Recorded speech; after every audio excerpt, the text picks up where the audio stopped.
Welcome to GS study by UP वाले लेखपाल polity test number 5 है। UP PCS RAS MPPSC BPSC RO RAS जो भी state level PCS या RO की तैयारी कर रहे हैं, लेखपाल हो या यूपी ट्रिपल एससी, वीडियो सभी के लिए महत्वपूर्ण है ये टेस्ट सीरीज़ हमारी। तो यहाँ पर शुरुआत करते हैं पहले प्रश्न से।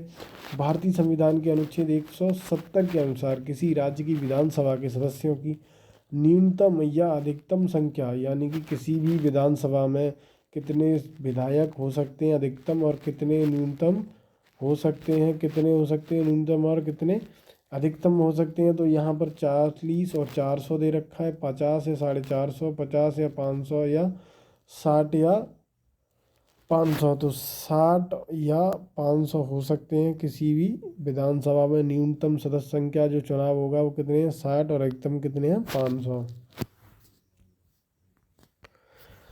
संविधान के अनुच्छेद 170 के अनुसार उसमें विधानसभा की संरचनाओं का वर्णन किया गया है। अनुच्छेद 170 के अनुसार 333 के अधीन रहते हुए प्रत्येक राज्य की विधानसभा उस राज्य में प्रादेशिक निर्वाचन क्षेत्रों से प्रत्यक्ष निर्वाचन द्वारा चुने हुए, यानी कि जो भी विधायक सदस्य विधानसभा के चुने जाएंगे, एमएलए बोलते हैं इनको, तो वो क्या है, प्रत्यक्ष निर्वाचन द्वारा, यानी डायरेक्ट क्या होगा, उनका चुनाव होगा। और अधिकतम कितने होंगे, 500, और न्यूनतम कितने होंगे, 60 सदस्य। यहाँ पर संस्थाएं दे रखी हैं और उनका स्थापना वर्ष है, हमें मिलान करना है। सीबीसी के सीबीआई है, केंद्रीय अन्वेषण ब्यूरो 1963 में है। केंद्रीय सतर्कता आयोग सीबीसी 1964 में है। भ्रष्टाचार निरोध कानून 1985, 1988। प्रवर्तन निदेशालय 1956। ईडी बोलते हैं, प्रवर्तन निदेशालय, ईडी। केंद्रीय अन्वेषण ब्यूरो 1963, सतर्कता आयोग 1964, भ्रष्टाचार निरोध कानून 1988, प्रवर्तन निदेशालय 1956 है इनका स्थापना वर्ष। प्रशासनिक सुधार आयोग 1967, जिसने पहली बार लोकपाल और लोकायुक्त बनाने की संस्तुति की थी, के अध्यक्ष थे मोरारजी देसाई, के संतानम चौधरी, चरण सिंह, बाबू जगजीवन राम। तो यहाँ पर मोरारजी देसाई हैं। भारत में प्रशासनिक सुधार आयोग का गठन मोरारजी देसाई की अध्यक्षता में 5 जनवरी 1966 को किया गया था। 1967 में इसके अध्यक्ष के हनुमंतैया को बनाया गया। प्रथम प्रशासनिक सुधार आयोग ने ही भारत में लोकपाल और लोकायुक्त की स्थापना का सुझाव दिया था। द्वितीय प्रशासनिक सुधार आयोग 31 अगस्त 2005 को बनाया गया। इसके अध्यक्ष कौन है, वीरप्पा मोइली। नेक्स्ट क्वेश्चन है, भारतीय संविधान में जो 70वें संविधान संशोधन द्वारा भारत के राष्ट्रपति के चुनाव में जिन दो केंद्र शासित प्रदेशों को भाग लेना है, यानी कि जो राष्ट्रपति का वोटिंग कर सकते हैं, उनमें कौन कौन से केंद्र शासित प्रदेश की विधानसभा के सदस्यों को शामिल किया गया है। दिल्ली, चंडीगढ़, दिल्ली पुडुचेरी, और दिल्ली पुडुचेरी नहीं, दिल्ली दमनदीप नहीं, दिल्ली पुडुचेरी के सदस्यों को शामिल किया गया है। भारतीय संविधान के 70वें संविधान संशोधन द्वारा राष्ट्रपति के निर्वाचन मंडल, यानी जो वोटिंग करेंगे उसको क्या कहेंगे, निर्वाचक मंडल में पुडुचेरी और दिल्ली की विधानसभाओं को शामिल किया गया है 70वें संविधान संशोधन द्वारा। प्रश्न संख्या 5 है, पंचायती राज संस्थाओं में महिलाओं के आरक्षण स्थानों के संदर्भ में देखना है कौन से कथन सही हैं। हमें अंदर बताना है क्या सही है क्या गलत है। तो इसका प्रावधान संविधान के अनुच्छेद, यानी महिलाओं के लिए आरक्षण का प्रावधान संविधान के अनुच्छेद 243 घ में किया गया है। सही बात है। आरक्षण, जो कि आरक्षण अनुच्छेद 334 में विनिर्दिष्ट अवधि की समाप्ति पर प्रभावी नहीं रहेगा। तो ये अनुच्छेद, ये बात करी गई थी आंग्ल भारतीय समुदाय और SC/ST के लिए, वो भी कहाँ पर, केंद्र सरकार, यानी कि संसद भवन में। तो यहाँ पर ये गलत हो जाएगा, तो हमारा एक ही सही रहेगा। 243 घ में व्यवस्था की गई है कि पंचायत में जो प्रत्यक्ष, यानी कि डायरेक्ट चुनाव, डायरेक्ट हम जैसे लोग वोटिंग करते हैं, आप और हम, आम आदमी वोटिंग करता है, उसको कहते हैं प्रत्यक्ष चुनाव, द्वारा भरे जाने वाले स्थानों की कुल संख्या के कम से कम कितने, 1/3 यानी कि 1/3 क्या है आरक्षण की व्यवस्था की गई है, किसमें, पंचायती राज संस्थाओं में। तो आरक्षित रहेंगे ऐसे स्थान किसी पंचायत में भिन्न भिन्न निर्वाचन क्षेत्रों को चक्रानुक्रम से आवंटित किए जा सकें। यानी कि जो आरक्षण की व्यवस्था है, कभी कहीं 80 में सीट जाएगी, कभी कहीं कभी कहीं, तो ये क्या है चक्र में चलता रहेगा, कभी जनरल की आ गई तो कभी एससी की, कभी ओबीसी, तो क्या है एक चक्रीय व्यवस्था बना दी गई है।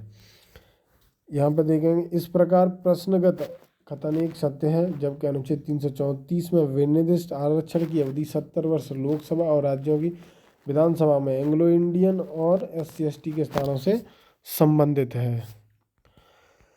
यह भी है पंचायती राज संस्था से संबंधित है। भारतीय संविधान के 73वें संविधान संशोधन के संदर्भ में निम्नलिखित में से कौन से कथन सही हैं। इसमें पंचायतों को स्वशासन की संस्था स्वीकार किया गया था।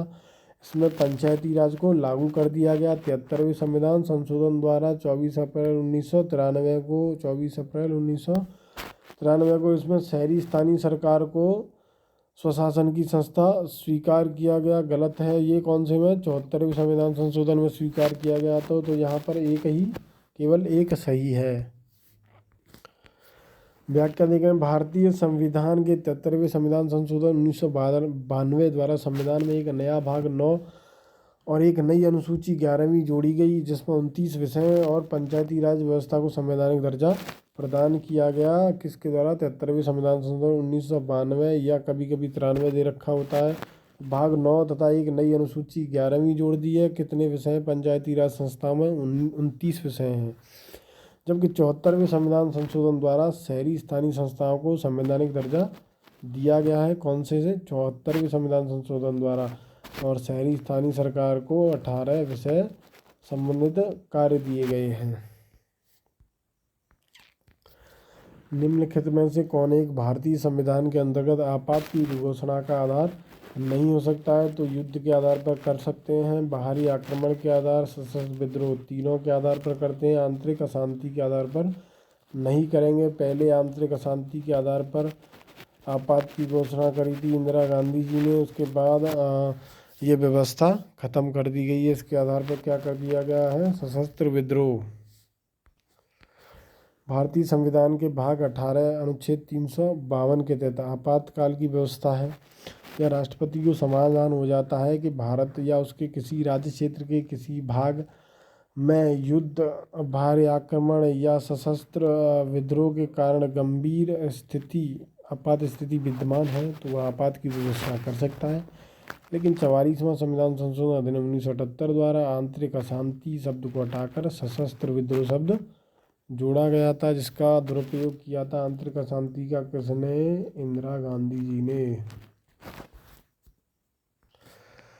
नेक्स्ट क्वेश्चन है, भारतीय संविधान के संदर्भ में निम्नलिखित कथनों पर विचार करना है। संघ मंत्रिपरिषद लोकसभा के प्रति सामूहिक रूप से उत्तरदायी होगी।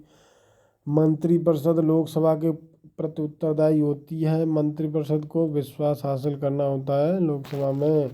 संघ के मंत्री प्रधानमंत्री के, यानी कि जो संघ के मंत्री है वो प्रधानमंत्री के प्रसाद पर्यंत, यानी कि उसकी इच्छा पर पद धारण करेंगे, तो ये नहीं है, ये प्रधानमंत्री नहीं, राष्ट्रपति के प्रसाद पर्यंत पद धारण करते हैं, राष्ट्रपति के प्रसाद पर्यंत, तो केवल एक सही होगा।